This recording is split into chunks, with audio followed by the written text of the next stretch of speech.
एकादशी व्रत निष्ठा। कोई व्यक्ति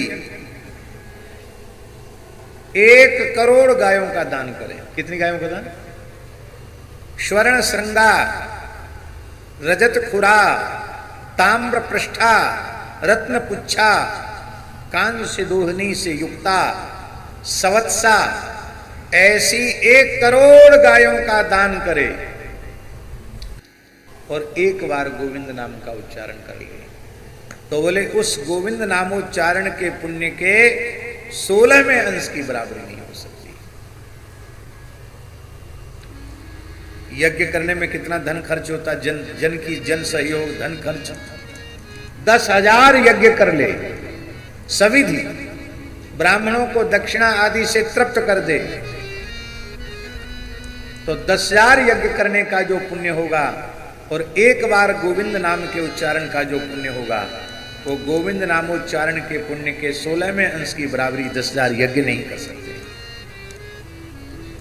स्वर्ण दान की बड़ी महिमा है। प्रत्येक अनुष्ठान में स्वर्ण दान की महिमा है।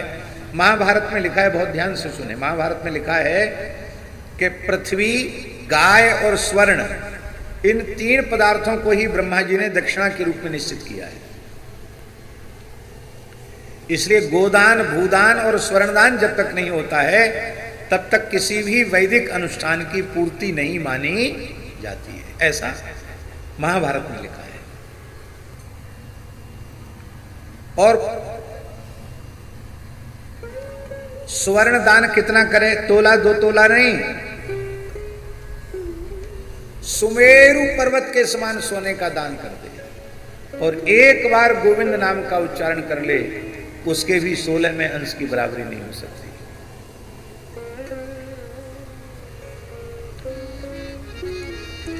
प्रयाग में कल्पवास की बड़ी महिमा है। तीर्थराज प्रयाग में लगातार 100 वर्षों तक कल्पवास करता रहे। वहां प्रयाग में 100 कल्पवास कर ले, कितनी कठोर तपस्या है कल्पवास की, और एक बार श्री गोविंद नाम का उच्चारण कर ले तो भी 100 कल्पवास का पुण्य भी एक बार गोविंद नाम के उच्चारण के पुण्य की बराबरी नहीं कर सकता, 16वें अंश की बराबरी नहीं कर सकता। हम कहें तो आप थोड़ा सोचना कि हम बढ़ा चढ़ा के कह रहे हैं, हम नहीं बोल रहे हैं। भगवान कृष्ण द्वैपायन वेद व्यास जी पद्म पुराण में बोल रहे हैं।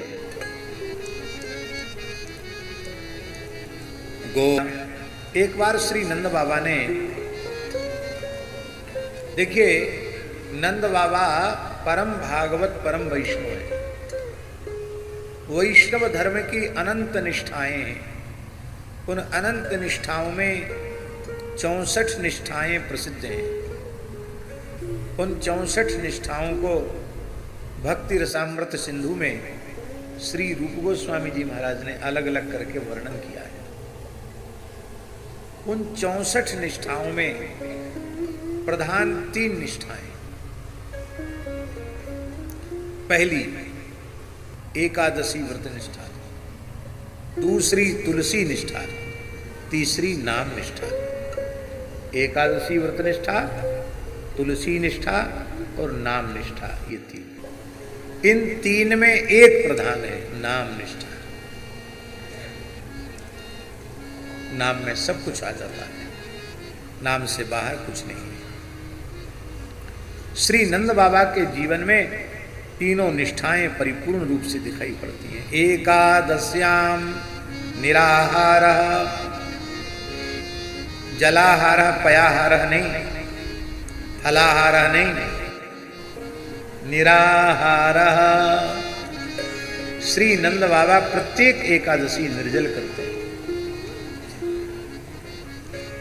हमारे ब्रज में अनेक संत प्रत्येक एकादशी आज भी निर्जल करते हैं। श्री अयोध्या, चित्रकूट, मिथिला में भी अनेक संत प्रत्येक एकादशी निर्जल करते हैं। हमारे बरसाने वाले परम पूज्य श्री विनोद बाबा जी महाराज अपने पूरे परिकर के सहित निर्जल करते प्रत्येक एकादशी, और पूरी रात जागरण भी करते हैं। बाबा तो बहुत वृद्ध हो गए हैं, लेकिन फिर भी उनका नियम चल रहा है। और हम अनुमान लगाते हैं कि कम से कम उनकी प्रेरणा से उनके परिकर में 1000 लोग प्रत्येक एकादशी निर्जल करते हैं। परम पूज्य श्री सुदामा दास जी महाराज पूरे जीवन पर्यंत प्रत्येक एकादशी निर्जल की। ये एकादशी व्रत की निष्ठा है, सर्वोत्तम एकादशी व्रत की निष्ठा है। एकादशी को कुछ भी न लिया जाए। दूसरी है उतना नहीं कर सकते, शरीर इस योग्य नहीं है, तो केवल जल पी करके एकादशी करें। इतना भी नहीं कर सकते तो वेद लक्षणा भारतीय देसी गाय का दुग्ध लेकर के एकादशी करें। इतना भी संभव न हो तो फल आदि लेकर के एकादशी करें। इतना भी संभव न हो तो फलाहार करके एकादशी करें। पर उत्तम पक्ष है कि एक समय ही फलाहार ले, और फलाहार में भी ठूंस कर न खाए, अल्प आहार करें। पर फलाहार को लोग फुलाहार करते हैं, फुल आहार, फलाहार को फुलाहार करते हैं। और महात्मा लोग विनोद में कहते हैं कि एकादशी है, 11 बार फलाहार करेंगे तो चलेगा, कोई बात नहीं। लेकिन भैया ये विनोद है, एक समय ही फलाहार लेना चाहिए। लोग कहते हैं ये फलाहारी नमक है, ये समुद्री नमक है, ये सेंधा नमक फलाहारी नमक है। देखो हम भी नमक लेते हैं, लेकिन वो ठीक नहीं है। अपने दोष का भी हमने वर्णन कर दिया।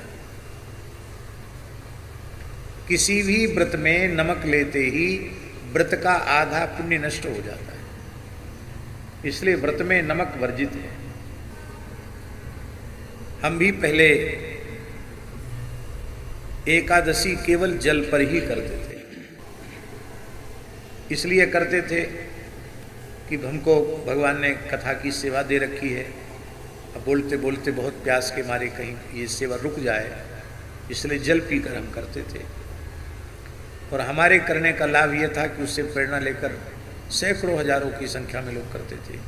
अभी भी बहुत से लोग निर्जल करते हैं। लेकिन ललितपुर में कथा थी, गंगादास जी ने बड़ा दिव्य भव्य आयोजन किया नरसिंह मंदिर में। उसमें पूज्य रमन रेती वाले महाराज जी पधारे। अब ये मैंने अब तक पूछा नहीं है कि शायद इन लोगों ने ही रमन रेती वाले महाराज जी को कुछ कह दिया होगा कि महाराज जी तो कुछ नहीं लेते। वे वात्सल्य मूर्ति हैं। उन्होंने कहा माय डियर, तुम फलाहार नहीं लोगे तो फिर हम भी कुछ नहीं लेंगे। बोले देखो बहुत तपस्या हो गई, जो सेवा है उसमें बाधा नहीं पड़नी चाहिए। शरीर में औषधि की आवश्यकता होती है, रोज औषधि भी लेनी पड़ती है, और चिकित्सक कहेंगे खाली पेट औषधि मत लो। इसलिए मेरी आज्ञा है, ये दोष लगेगा तो तुमको नहीं लगेगा व्रतभंग का। तो अपने से बड़ों के सामने हठ नहीं करना चाहिए। अपने से बड़े जो कहें वो मान लेना चाहिए। मान लिया। एक बार नवरात्रि में व्रत थे, बिल्कुल नमक नहीं ले रहे थे। तो एक दिन ऐसा हुआ कि हम अकस्मात मूर्छित हो गए। तो देखा तो कहा कि ब्लड प्रेशर बहुत अधिक लो हो गया, शायद 55 या 60 रह गया ब्लड प्रेशर, या शायद इससे भी कम हो सकता है। बेहोशी आ गया। तो डॉक्टरों ने कहा कि नमक की कमी है। बोले आप नमक बंद मत करिए। तो हम, लेकिन ये शास्त्रीय पक्ष नहीं है, किसी भी व्रत में नमक नहीं लेना चाहिए, उत्तम पक्ष नहीं है। तो श्री नंद बाबा प्रत्येक एकादशी का निर्जल व्रत करते हैं। नित्य भगवान जनार्दन शालिग्राम का तुलसी से अर्चन करते हैं। उनकी तुलसी निष्ठा भी है। और नाम निष्ठा तो ऐसी है कि बाबा निरंतर नाम कीर्तन नाम जप करते रहते हैं। तीनों प्रकार की निष्ठाएं नंद बाबा के जीवन चरित्र में देखने को मिलती हैं। आपने कार्तिक शुक्ला एकादशी वंजुला महाद्वादशी का व्रत किया। उसका वंजुला का पारायण का समय बहुत अल्प था, इसलिए उन्होंने रात्रि काल में ही 1-1.5 बज रहा होगा रात्रि का, उसी समय यमुना जी में प्रवेश किया। वरुण के दूत उनको पकड़ करके वरुण लोक ले गए और अपने पिता को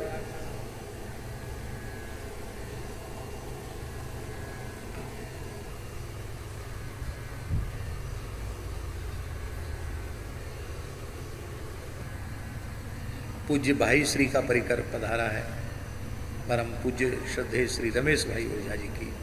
कल से ही कथा है ना, कल से ही कथा है। परमार्थ में गंगा तट पर कल से ही कथा है।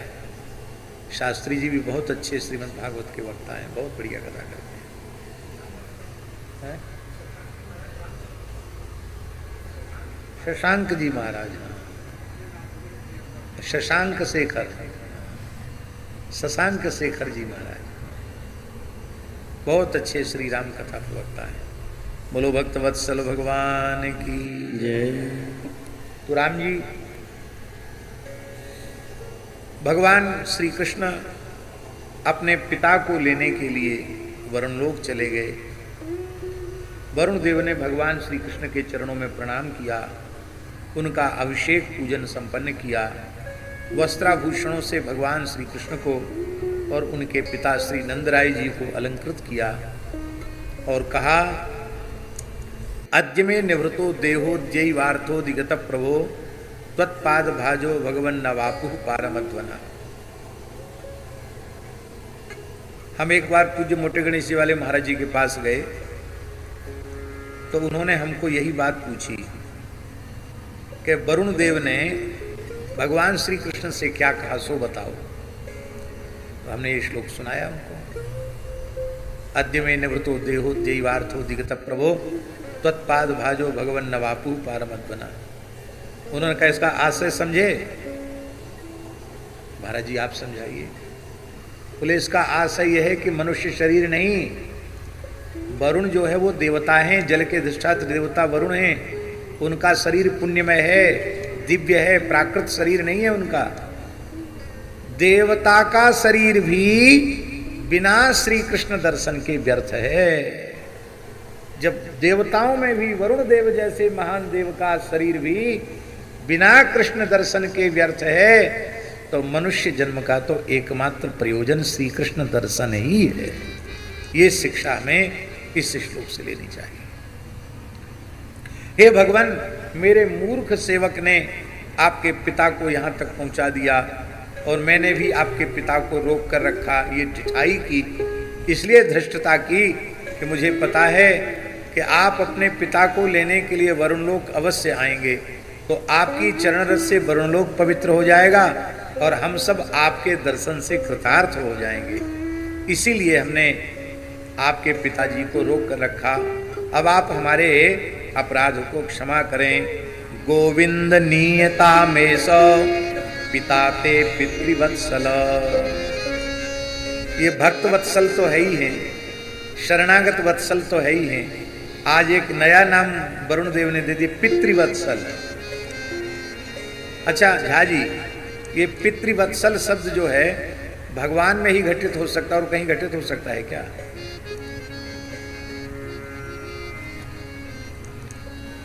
वत्सल शब्द का अर्थ क्या है? वात्सल्य भाव। तो पिता का पुत्र के प्रति वात्सल्य भाव तो संगत है, पर पुत्र का पिता के प्रति वात्सल्य भाव ये संगत है क्या? संगत तो नहीं है। इसका मतलब है कि भगवान में वात्सल्य गुण की इतनी अधिकता है कि वे भक्त वत्सल, शरणागत वत्सल तो है ही, वे पितृवत्सल भी हैं, मातृवत्सल भी हैं, क्योंकि भगवान वात्सल्य गुण के समुद्र हैं। इसलिए भगवान का वात्सल्य अपने पिता पर भी है। हे पितृवत्सल गोविंद, ये आपके पिताजी हैं, इनको आप ले जाइए। और श्री ठाकुर जी नंद बाबा के साथ, पिताजी के साथ यमुना जी के जल से बाहर आ गए। ब्रजवासियों के आश्चर्य का ठिकाना नहीं रहा। अर्धरात्रि को बाबा डूबो यमुना जी में, और अब अपराह्न में बाबा जलते बाहर निकलो है। अपराह्न मैंने दोपहर पीछे, और बाबा के सबरे लगता तो धरे हैं यमुना जी के तीर पे। बाबा की अंगरखी, बाबा की अचकन, बाबा की धोती, सोटा, लोटा, लंगोटा, साफा, गमछा, सब बाबा के बाहर विराजमान है। वो बाबा इतने बढ़िया बढ़िया कीमती पोशाक पहन के आयो है, ऐसो सुंदर चंदन लगाए के आयो, सुंदर पाग बांध के आयो, मणिनते जटित मुकुट बांध के बाबा आयो है, इतनो सुंदर मालाएं पहन के बाबा आयो है। और श्री कृष्ण का भी सुंदर श्रृंगार है। क्यों? ठाकुर जी केवल लंगोटा कस करके जमुना जी के जल में उतरे हैं, कचनी कच कर ही उतरे हैं, और वस्त्र नहीं। ठाकुर जी भी सुंदर श्रृंगार करके आए। तो सवरे ग्वारियान ने बाबा की फेट पकड़ ली। नहीं बाबा तू सांची सांची बता, तू कहाँ डूब गयो, कहाँ ते आए रहो, इतने बढ़िया लत्तान ने पैर के, इतना सुंदर श्रृंगार करके कहाँ ते आयो। बाबा बड़े भोरे पंते बोले, रे भैया कछु मत पूछो, हम तो या कन्हैया को ऐसो ही समझें, या की तो बड़ी दूर दूर तक जान पहचान है। हाँ, हम तो एक दिव्य लोक में पहुंच गए, वहाँ के काऊ व्यक्ति सो हमारो काऊ प्रकार को परिचय नहीं हो, वहाँ के राजा ने हमारो बड़ो आदर कियो। पर जैसे ये कन्हैया गयो ना, वहाँ के राजा ने आके चरणन में लौट के लंबी दंडोत करी, या को दूध दही घी पंचामृत स्नान भयो, दिव्य चंदन को अंगराग भयो, दिव्य पोशाक धारण मुकुट धारण कराई गई, और या के पिता है वे के नाते हमारो हूँ बड़ो आदर भयो। ये सब कपड़ा लत्ता वहीं थे पहन के आए। अब तो ग्वारियान ने बाबा की भेंट छोड़ दी, ठाकुर जी को पीताम्बर पकड़ लियो। क्यों रे लाला, तेने अपने बाप को दिव्य लोक के दर्शन कराए दिए, अपने बाबा दिव्य लोक के दर्शन कराए दिए, और हमका तेरे शत्रु हैं? हम तेरे संग संग खेलवे खाएवे वारे, गैया चराएवे वारे, तेरे प्राण प्रिय सखा, और हमारे संग ऐसो भेदभाव, अपने बाबा दिव्य लोक के दर्शन करा दिए। ठाकुर जी बोले, कहा करोगे दिव्य लोक में, ब्रजसों दिव्य कोई लोक ना है, सर्वोपरि ब्रजभूमि है। अच्छो ज्यादा ज्ञान बघार रहो है, देख सारे कान खोल के सुन ले। गर्गाचार्य जी ने आए के कही कि तू नारायण है, तो नारायण को लोक वैकुंठ होए, हमें सबको वैकुंठ के दर्शन करा। और यदि तैने कान खोल के सुन ले, यदि तैने हम सबन को वैकुंठ के दर्शन नहीं कराए ना, तो हमारी तेरी कुट्टी, कुट्टी जान दे, बच्चे लोग कुट्टी कर लेते, ऐसे कर लेते, माने अब हम तुमसे बोलेंगे नहीं, तुम्हारी तरफ देखेंगे नहीं, हमारी तुम्हारी लड़ाई हो गई। ठाकुर जी उदास हो गए, बोले तुम्हारे बिना तो हम रह नहीं सकते, जी नहीं सकते, ऐसा मत करो भाई, अब काय को मोड़ो लटकाए रहो है, चल करा अपने दिव्य लोक के दर्शन। यहाँ सुखदेव जी ने बड़े सुंदर श्लोक का उच्चारण किया है। सुखदेव जी कहते हैं कि इति संचिन्त्य भगवान महाकारुणिको हरिः दर्शयामास लोकम स्वम गोपानां तमसः परम। यहाँ चिंत्य शब्द नहीं है, चिंत्य शब्द का अर्थ होता है शास्त्री जी विचार्य, और सम उपसर्ग लगा दिया, तो सम उपसर्ग लगा देने से हो गया समचिंत्य, सम्यक विचार्य। भगवान श्री कृष्ण ने ब्रजवासियों की निश्चल निष्कपट प्रीति का, विशुद्ध प्रीति का सम्यक विचार किया।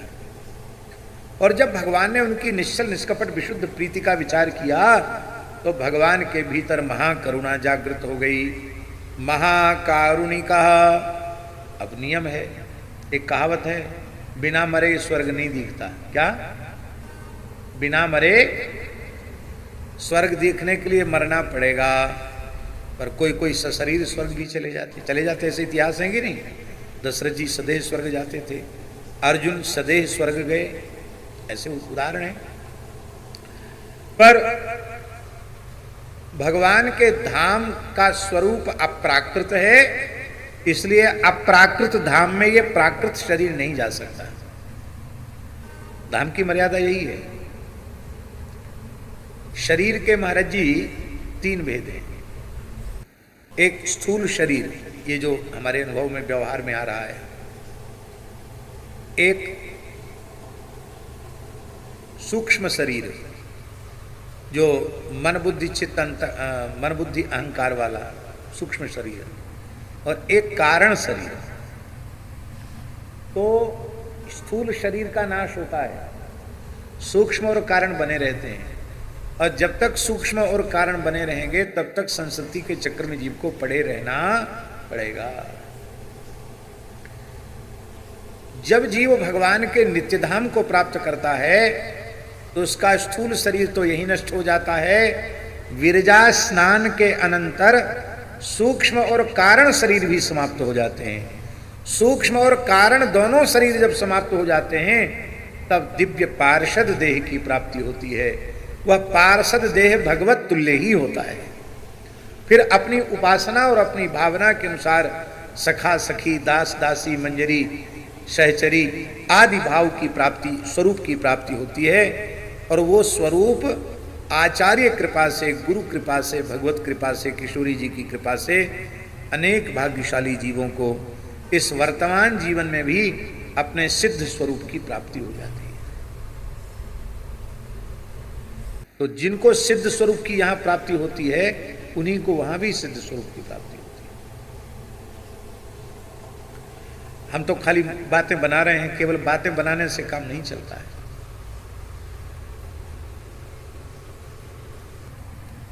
आप बढ़िया बढ़िया बातें बनाते हैं, आप लोग सोचते हैं कि बड़े उच्च कोटि के महात्मा होंगे, पता नहीं भगवान से रोज बातचीत होती है। भूत तो दिखता नहीं, भगवान कहां से दिखेंगे। जैसी स्थिति आप लोगों की है उससे भी गई बीती स्थिति हमारी है। हम तो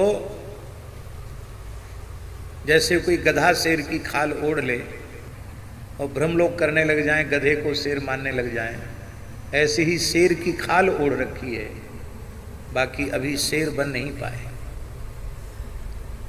और भगवान की शरण में हैं, गुरुदेव की शरण में हैं, संतों की शरण में हैं, नाम रूप लीला की शरण में हैं, धाम की शरण में हैं।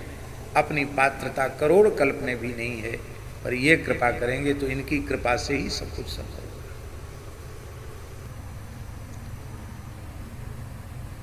इसलिए जो कुछ करो अत्यंत ईमानदारी से करो। हमारे डॉक्टर उमेश वर्मा जी बैठे हैं सामने, बहुत बड़े विद्वान हैं और श्री मलुकदास जी की वाणी पर, उनके चरित्र पर बहुत अद्भुत कार्य आपने किया है। इस समय मलुकदास जी ने जो महाभारत लिखा, श्री पांडव विजय सरोज हैं, पांडव विजय सरोज नाम से बहुत विशाल वाणी है मलुकदास जी, जिसमें पूरा महाभारत है। उसके गीता अंश को आपने प्रकाशित कर दिया। मलुकदास जी की गीता भी किसी के ध्यान में नहीं थी और आगे कार्य आप निरंतर कर रहे हैं। तो आप अपने मन में अनुभव करते होंगे, ये आपका नाम हमने इसलिए लिया कि आप अपने मन में ये बात अनुभव करते होंगे कि यदि मलुकदास जी का जीवन चरित्र देखा जाए तो उनकी विद्यालयी शिक्षा तो कुछ भी नहीं है। ककहरा पढ़ने गए थे और उसी समय उन्होंने पार्टी पर लिख दिया, कक्का कृष्ण मुरारी सकल घट व्यापे जोई करे करावे